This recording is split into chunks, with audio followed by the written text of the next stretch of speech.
Mickey est le meilleur avocat de Los Angeles et son cerveau fonctionne plus vite que celui de n'importe qui d'autre dans la pièce. Un matin, il arrive au tribunal prêt à s'occuper de ses affaires lorsque son collègue Val le prend à part pour lui faire une nouvelle offre.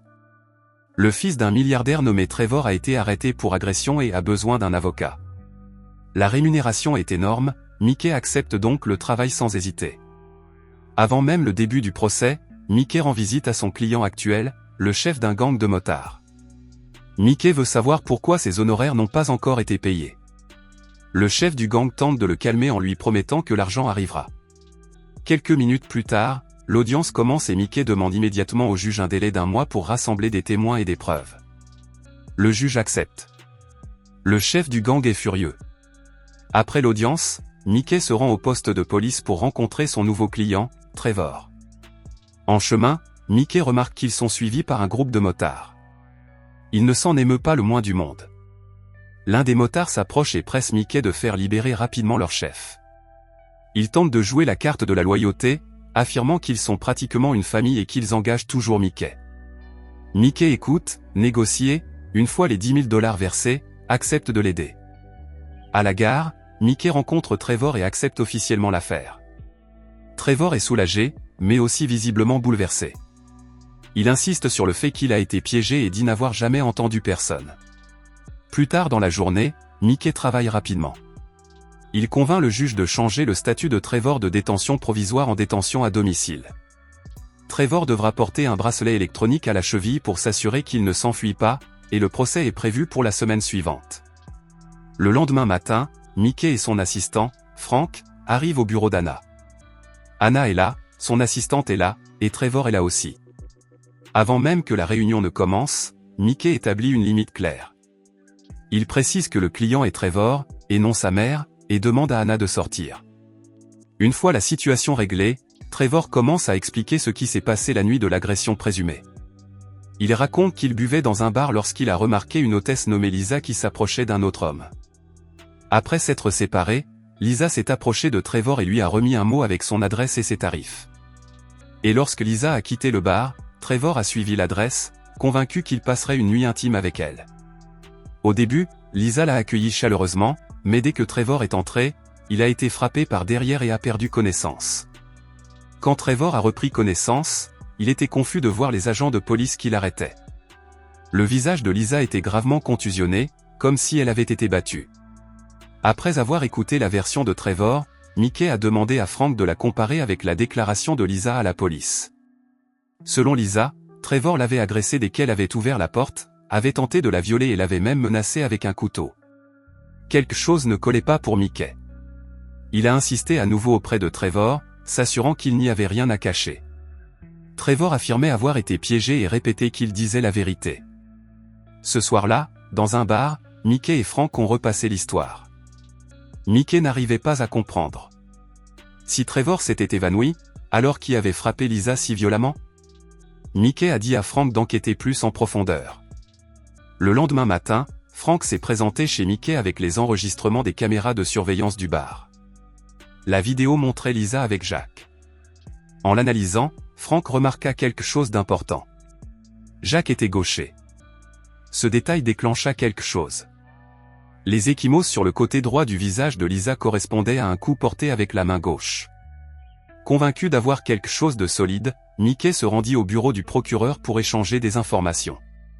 Il pensait que la vidéo suffirait à clore l'affaire. Mais même après avoir examiné toutes les preuves, le procureur refusa de retirer les accusations. Plus tard dans l'après-midi, Mickey et Frank examinèrent les documents du procureur dans un parc. C'est alors que Mickey découvrit un détail crucial. Un couteau gravé au nom de Trevor avait été trouvé sur les lieux du crime. Furieux, Mickey est immédiatement allé confronter Trevor. Mickey a montré à Trevor la photo du couteau et lui a demandé pourquoi il n'en avait jamais parlé. Il a rappelé à Trevor qu'il lui avait demandé de lui dire toute la vérité sans rien cacher, car un avocat doit tout savoir. Acculé, Trevor finit par tout avouer. Il avait apporté un couteau dans l'appartement de Lisa, mais affirmait que ce n'était pas pour lui faire du mal. Il expliqua que sa mère avait été victime d'une agression et que depuis, il portait toujours un couteau sur lui pour se protéger. Toujours en colère, Mickey se retourna et partit, laissant Trevor derrière lui. Le lendemain matin, Alors que Mickey examine les photos médicales de Lisa, quelque chose lui semble familier. Les blessures sur son visage sont exactement les mêmes que celles de l'affaire de meurtre qu'il a suivie il y a des années. Cette prise de conscience le frappe de plein fouet. Les blessures correspondent parfaitement, ce qui signifie que l'agresseur doit être la même personne. Mickey se souvient d'un ancien client, 3 ans plus tôt, un homme nommé Martinez. Martinez avait été condamné pour le meurtre d'une prostituée. Il avait insisté sur le fait qu'il avait été piégé et qu'il était incapable d'une telle brutalité, mais les preuves étaient accablantes. Mickey n'avait pas réussi à le sauver de la prison. Maintenant, voyant le lien entre les deux affaires, Mickey rend visite à Martinez en prison plus tard dans la journée. Il est encore traumatisé et ne veut pas revivre le passé. Mickey continue d'insister, expliquant que si son soupçon est fondé, le véritable coupable pourrait enfin être démasqué et Martinez pourrait être libéré. Finalement, Martinez accepte de raconter à nouveau son histoire. Pendant que Mickey l'écoute, il montre lentement une photo à Martinez et lui demande si c'est l'homme qu'il a vu. Au moment où Martinez regarde l'image, son traumatisme explose. Il panique et réagit violemment. La photo est celle de Trevor. À cet instant, Mickey comprend la vérité. Le meurtrier qu'il a recherché pendant tout ce temps n'est autre que Trevor. Plus tard, Mickey raconte tout à Frank. Ivre et furieux, il admet avoir été trompé. Le client qu'il croyait être un riche garçon innocent est en réalité un psychopathe calculateur. Il y a des années, Trevor a tué un employé de la SEC et a fait porter le chapeau à Martinez. Maintenant, il a agressé Lisa, a joué le rôle de la victime et a essayé de faire porter le chapeau à Jack. Le pire, c'est que Mickey est pris au piège. En tant qu'avocat de Trevor, l'éthique professionnelle l'empêche de dénoncer son client. Poussé par la colère et la culpabilité, Mickey se jure que, quoi qu'il en coûte, il mettra ce monstre derrière les barreaux. Tard dans la nuit, à peine rentré chez lui, Mickey appelle Maggie pour prendre des nouvelles de Haley. Mais alors qu'il s'approche de la porte, quelque chose ne va pas. La serrure est déjà ouverte. À l'intérieur de la maison, Trevor l'attend, complètement détendu. Il sait déjà que Mickey a rendu visite à Martinez en prison ce jour-là. Il n'a plus besoin de faire semblant.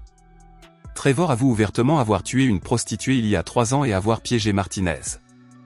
Il admet également que toute son histoire sur Lisa était un mensonge. Il sait que Mickey ne peut pas le dénoncer car ils sont liés par l'éthique juridique. À ce moment-là, le plus grand avocat d'Amérique se rend compte qu'il est face à un véritable psychopathe, et que ce psychopathe est son propre client. Le lendemain matin, le procès de Trevor commence officiellement. La première session est consacrée à la présentation des deux parties au jury. Quand vient le tour de Mickey, il s'avance calme et posé, défendant Trevor avec un professionnalisme total, comme si rien ne s'était passé entre eux. Plus tard dans l'après-midi, Mickey regarde le match de football de Haley quand Maggie s'approche de lui. Retenant ses larmes, elle lui annonce que Frank a été retrouvé mort, tué d'un coup de feu. Le détective dit qu'ils ne savent toujours pas qui est le coupable. Mickey reste silencieux. Il fait semblant d'être choqué, mais au fond, il est certain que Trevor est responsable. Après avoir trop bu, Maggie raccompagne Mickey chez lui. Le lendemain matin, Mickey reçoit un appel du détective. L'autopsie révèle que la balle utilisée pour tuer Frank provenait d'un pistolet rare, d'un ancien modèle. Cette révélation frappe Mickey de plein fouet.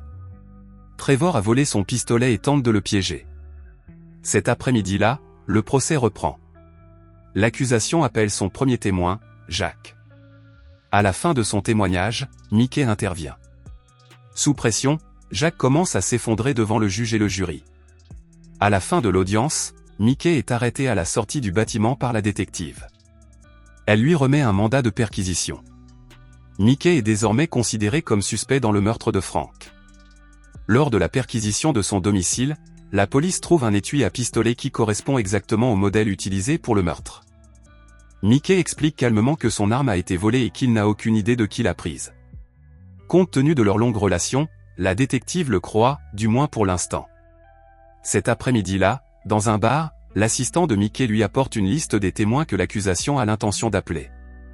Lorsque Mickey voit un nom en particulier, celui d'un détenu nommé Cororu, il se réveille immédiatement. Coralus est connu pour être un témoin professionnel en prison, quelqu'un qui est souvent payé pour fournir de faux témoignages. Par pure coïncidence, il partage sa cellule avec Trevor. Mickey donne rapidement de nouvelles instructions à son assistant. Le lendemain, l'audience finale commence et Trevor monte à la barre des témoins. Devant le jury, Trevor raconte la nuit de l'accident avec une émotion palpable. Il insiste sur le fait qu'il a été piégé et souligne le manque de fiabilité des témoins précédents. Il se présente comme un jeune homme vulnérable, sur le point de perdre son avenir. Le jury semble compréhensif. Avant que le juge ne rende son verdict, l'accusation demande un jour supplémentaire, arguant qu'il reste un dernier témoin à entendre. Le juge approuve la prolongation. Le lendemain matin, lorsque Mickey entre dans la salle d'audience, il remarque que le chef de la police, le détective et Maggie sont déjà assis à l'intérieur. La séance commence et le procureur annonce le dernier témoin, Corus, l'ancien compagnon de cellule de Trevor. Corallus commence à décrire sa relation étroite avec Trevor en prison et les confidences que Trevor lui a faites.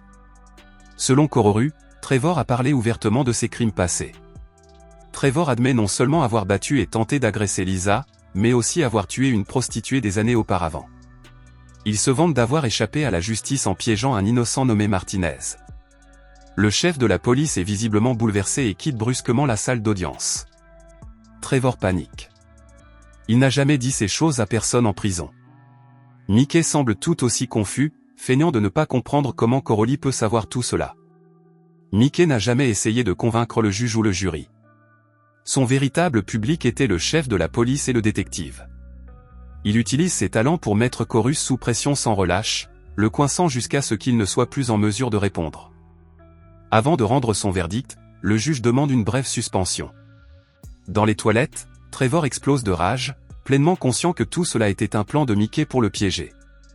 Mickey ne répond pas. Peu après, tout le monde revient dans la salle d'audience.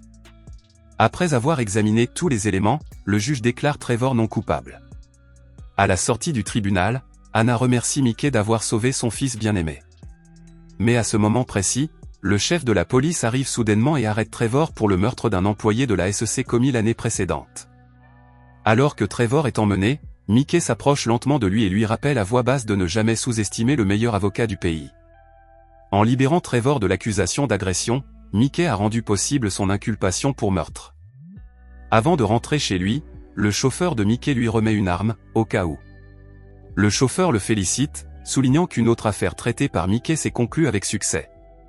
Cette nuit-là, lorsque Mickey rentre chez lui, il est stupéfait de trouver Anna qui l'attend à l'intérieur. Il devient évident que la mère et le fils sont tous deux psychopathes. Mickey lui ordonne de partir, mais Anna lui tire soudainement dessus. Heureusement, Mickey est armé. Il riposte et la tue sur le coup. Quelques jours plus tard, Mickey sort de l'hôpital. Pendant le trajet du retour, son chauffeur lui annonce les dernières nouvelles.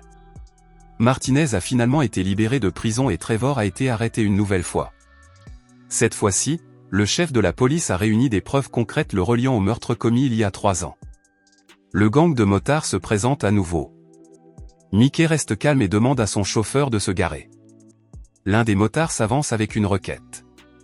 Un autre membre de leur groupe a été arrêté et cette affaire est encore plus compliquée que la précédente. Elle implique de la drogue et une liaison avec la femme d'un policier. Mickey se contente de sourire.